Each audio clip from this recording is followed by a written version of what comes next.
Salut à tous, ravi de nous retrouver sur Direct Course. L'hippodrome de Paris-Vincennes fait relâche en ce jeudi 20 décembre. Le quintet aura lieu sur l'hippodrome de Cabourg. Il s'agira du prix des Mufliers, une épreuve qui rassemble des trotteurs de 6 ans et au-dessus. A priori, quelques bases se dégagent, à commencer par le numéro 16, Sapin Dupont, qui sera mon préféré.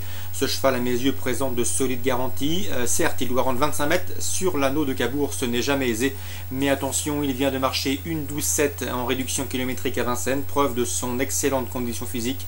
Notez qu'il n'a jamais terminé plus loin que 3e sur l'hippodrome de Cabourg et qu'il a remporté un quintet plus cet été sur ce parcours. Bref, s'il a le bon déroulement de course, je le pense capable de mettre tout le monde d'accord.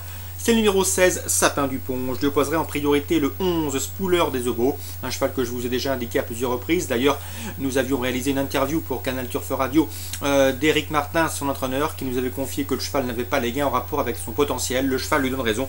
Un cheval qui a remporté 3 de ses 4 dernières courses. C'est un excellent droitier. À mon avis, c'est l'opposant principal à notre favori. Le 16, Santon, sera le 3e point d'appui dans cette épreuve. Le cheval est présenté par la famille Lévesque, Thomas aux manettes.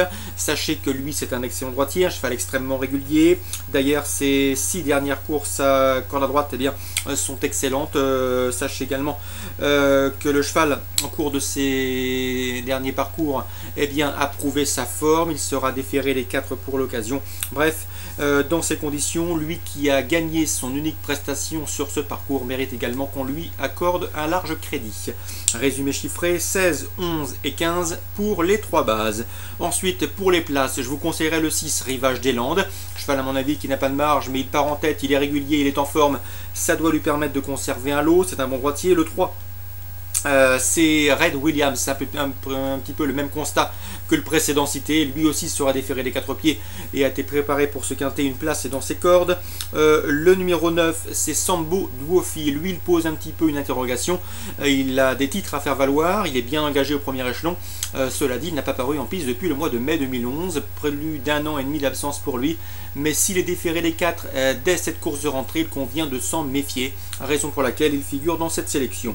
Ensuite, j'ai retenu le 7, Quartz de la Côte, il est en forme, on atteste son récent succès en amateur. Le bémol, c'est que Philippe Forget m'avait indiqué que le cheval est parfois hésitant dans sa mise en jambe, chose qui ne va pas l'avantager ses intérêts sur cet hippodrome de Cabourg, où il n'est jamais facile de rendre la distance.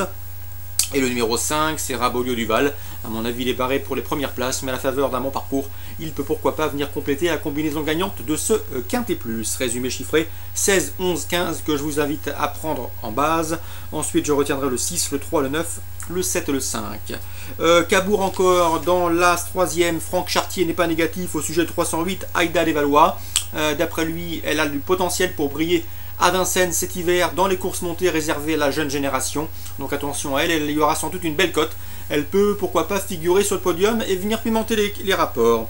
On lui opposerait le 313 à Maya Job, 4e pour ses débuts à la Capelle, une élève de Franck Leblanc, une pensionnaire de Franck Leblanc, qui débute sous la selle avec de légitimes prétentions.